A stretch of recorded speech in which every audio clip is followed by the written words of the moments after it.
Yeah, it's recording. Yeah. Hello everyone. Hope everyone's done with their bio break, so we can get into like the tech stuff. Not really to do with bio, but so we're just going to be presenting Socia. Sorry for the slides. We actually had like a live demo set up, and everything on the demo was being encrypted into hex, and we're wondering, wait, we didn't add this layer of security. What's happening here? We thought it was the Wi-Fi because we're connecting like the PC is the server, and we're developing on the phones. We're wondering, why is everything in hex?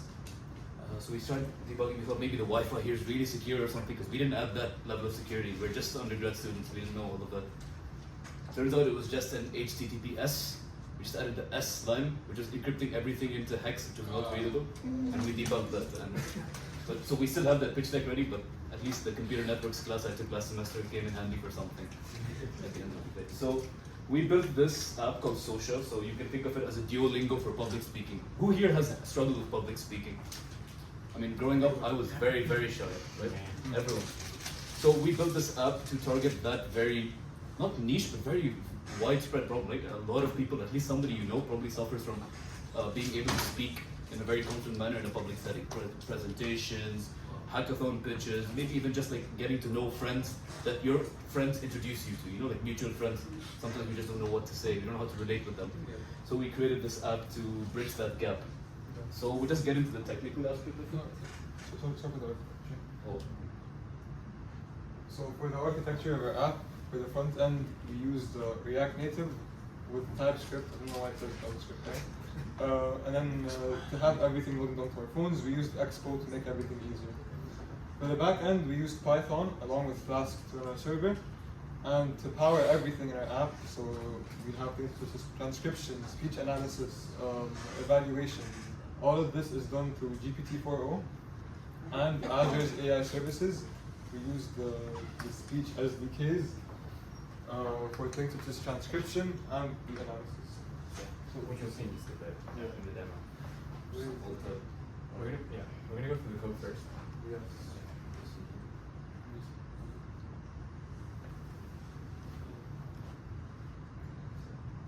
So yeah, this is our front end.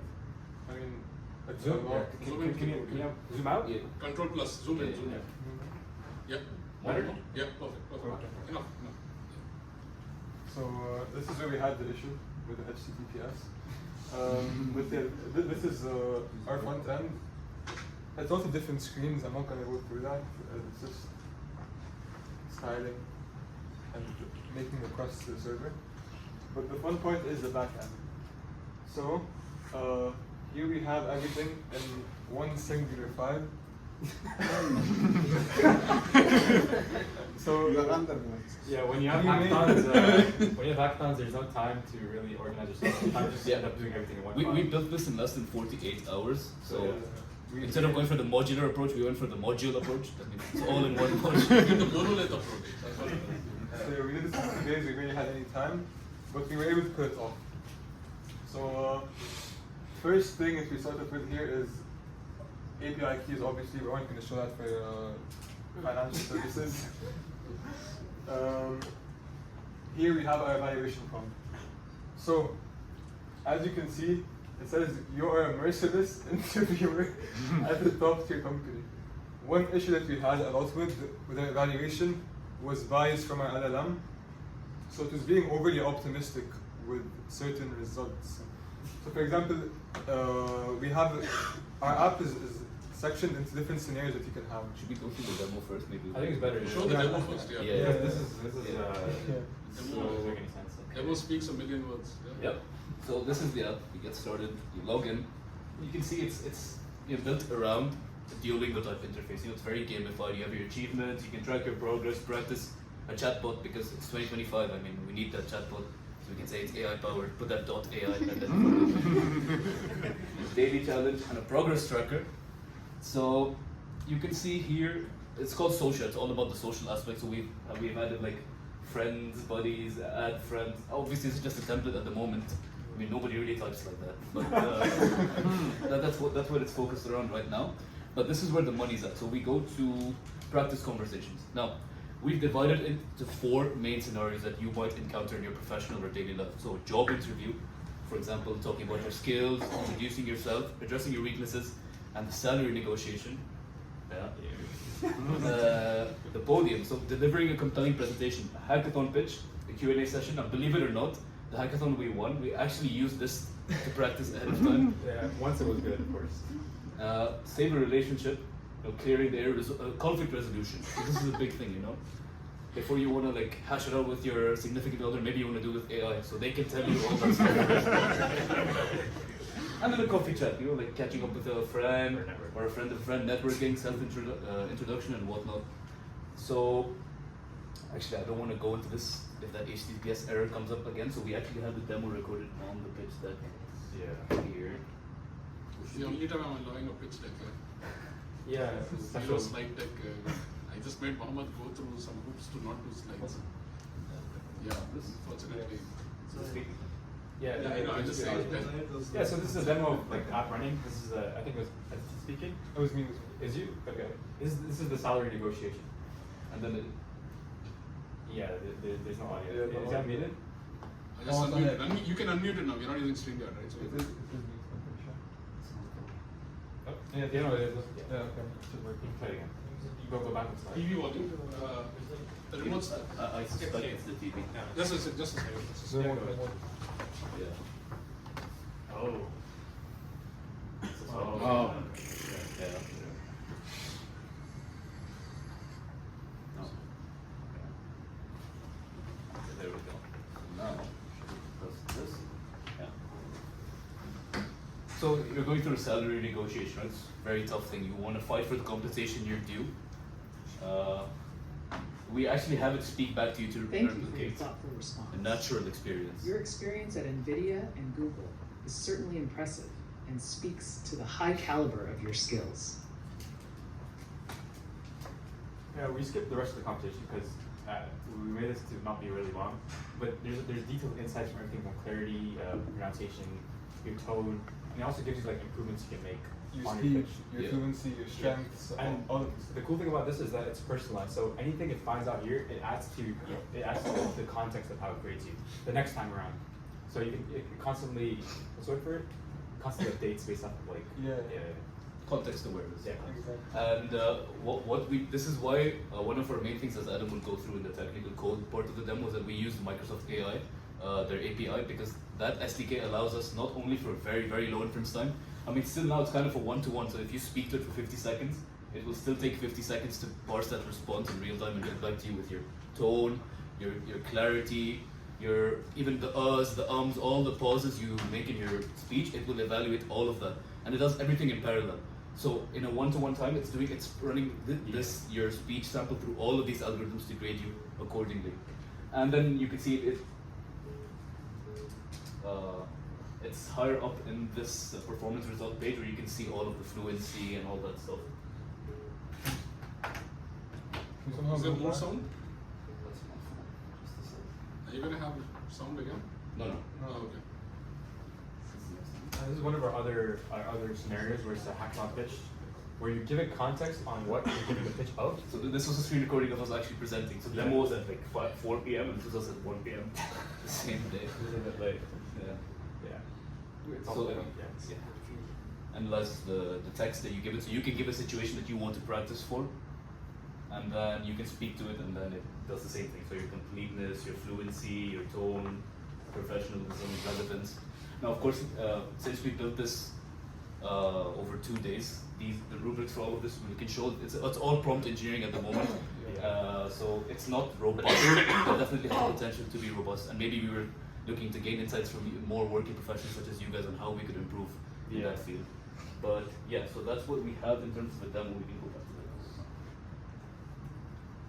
So how much of the code was handwritten versus AI generated? Like most of the prompt engineering, we didn't write it, like the prompts. Yeah. They're very long, so we just tweaked them as we needed to, depending on the results that we got. Okay. But I feel like the API calls themselves, the structure of the code, it was mostly us, the front end too. So even the mobile front end was built by you guys. Yeah, Yeah, React, that's React Native. React Native. Yeah. Yeah, we did like kind of. I think Adam specifically kind of got a feel of React because we before this hackathon we had 2 other hackathons where he was just on front end. So at some point we gave the entire thing to him and cooked it up in like 2-3 days, and he just used that template kind of. It's fine. Yeah. It's because we opened PowerPoint. Yeah, it'll come back. Just give us a second. All part of the pitch, guys. This is meant to help. Smart TVs, yeah. Smart Very- TVs, very not so good. smart users, you could say. I think it's extending the display. So Oh, Oh, can you change to forgot the Windows speed. Windows something? Yeah, There you go. So here we can see our code. Wait. So yeah, the scoring system, instead of starting from 0 like normal people, the scoring system starts from -20.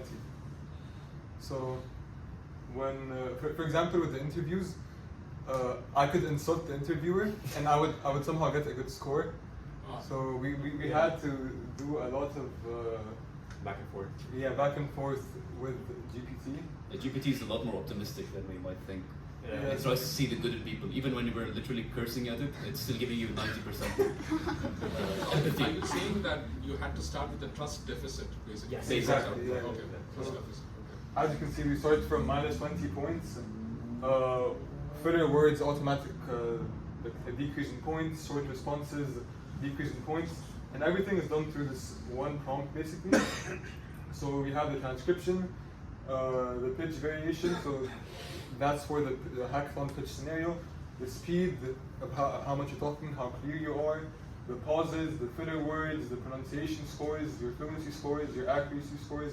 All of this is received from the Azure AI speech SDK.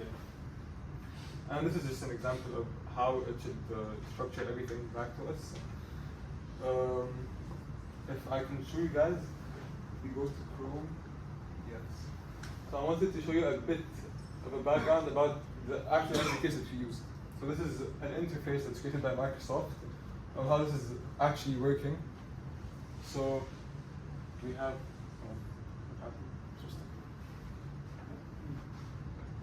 so I can speak for 5 seconds to get a demo.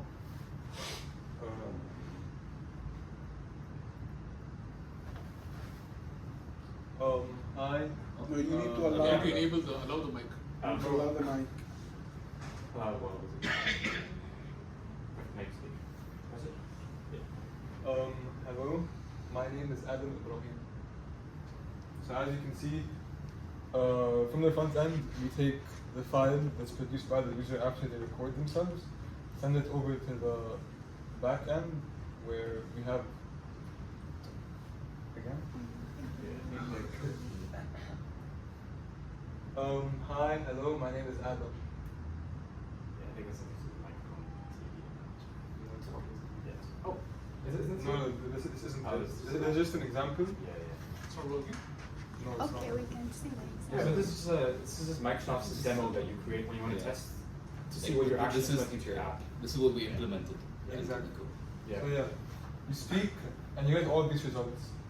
Yeah. So- So the cool thing about this is that it actually analyzes on your actual voice. It doesn't like if you've ever used ChatGPT's voice model on your phone. You ever press that? If you ever use it, it's not gonna pick up your voice's tone, your voice's pronunciation. It takes the actual text and analyzes on that. So Microsoft itself does it on the speech. This is where it comes into play in our app especially.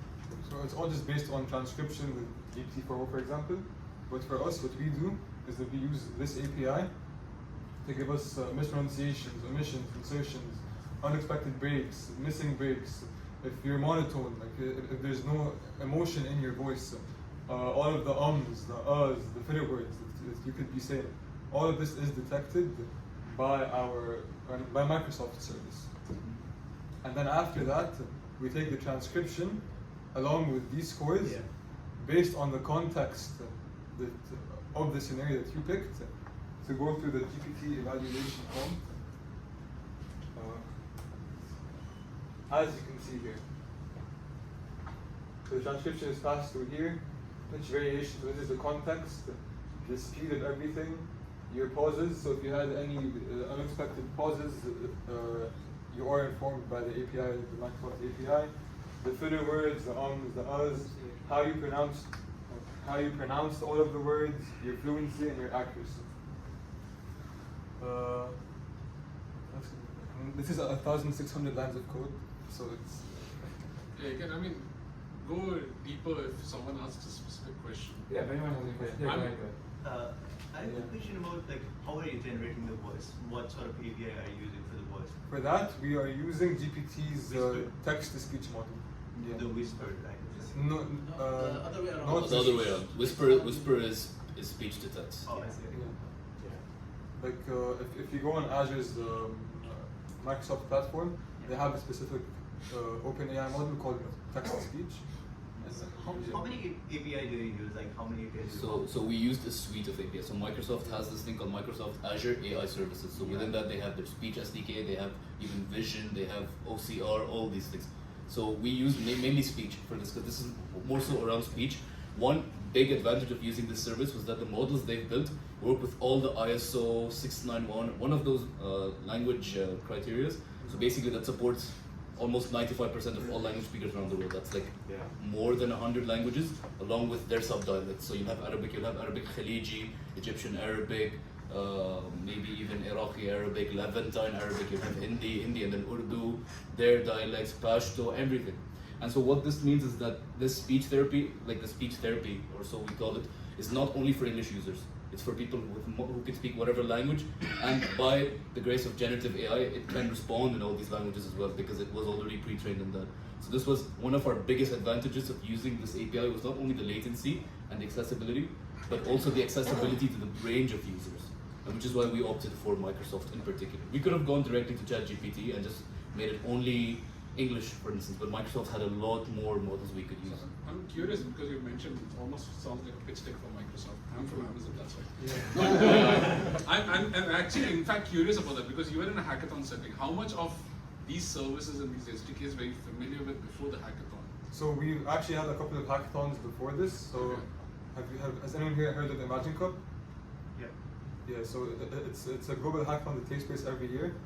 So we got $1,000 of Azure credits from that. Okay. And we've just been using them ever since. Yeah. So we were bare bones initially. We were just trying to find any way to get money. And once we got the credits, we were like, okay, let's see what we can do with this money. And it had a butterfly effect onto like. Azure has everything that you need, every single AI model that you need. Yeah, so at I'm first buzzing here, but yeah, I'm listening. I'm noting down feedback. That next time we should be flushing $1,000, $2,000.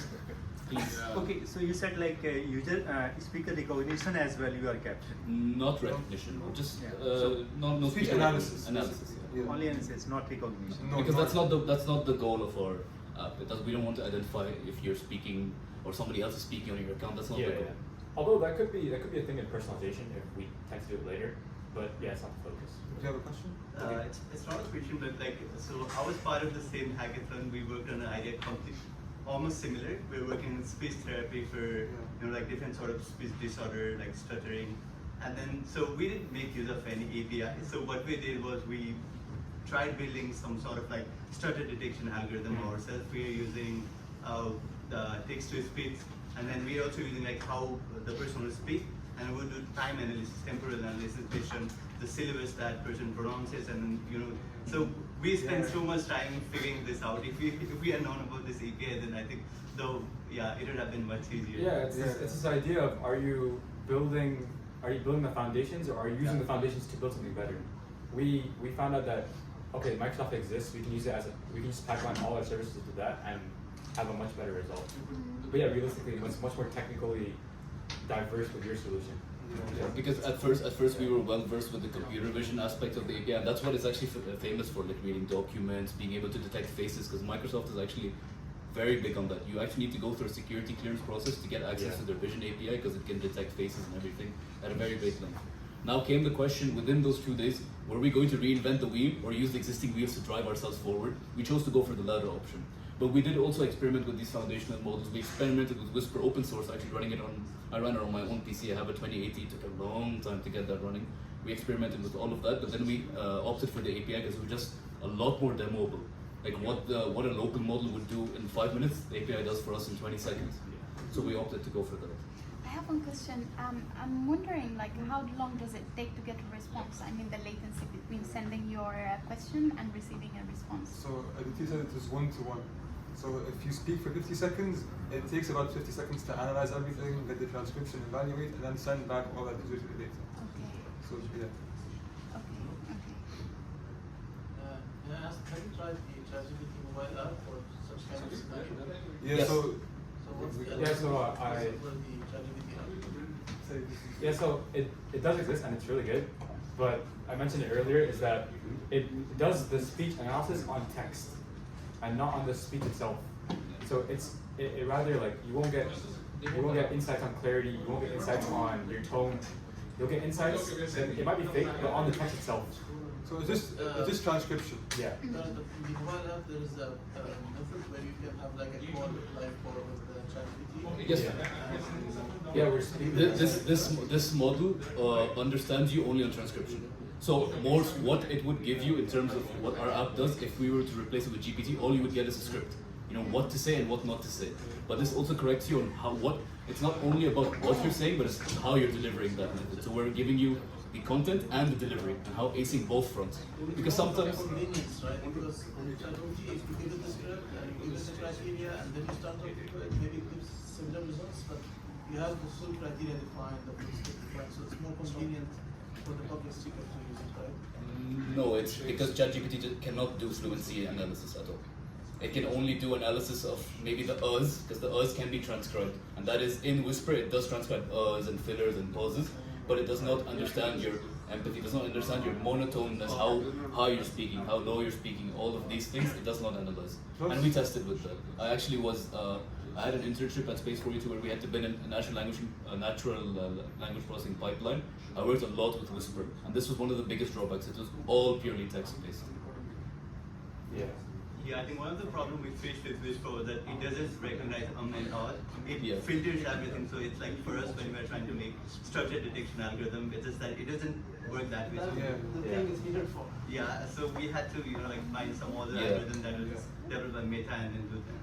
Yeah. You know, but with Microsoft Azure, everything, all of the details that you need are detected by it. And also, if you're using ChatGPT, I feel like it would get very boring. Like for example, in the job interview, you're given your current salary and the target. What It's gamified, yeah. It's gamified. It's more engaging. It's more interactive. All right, cool.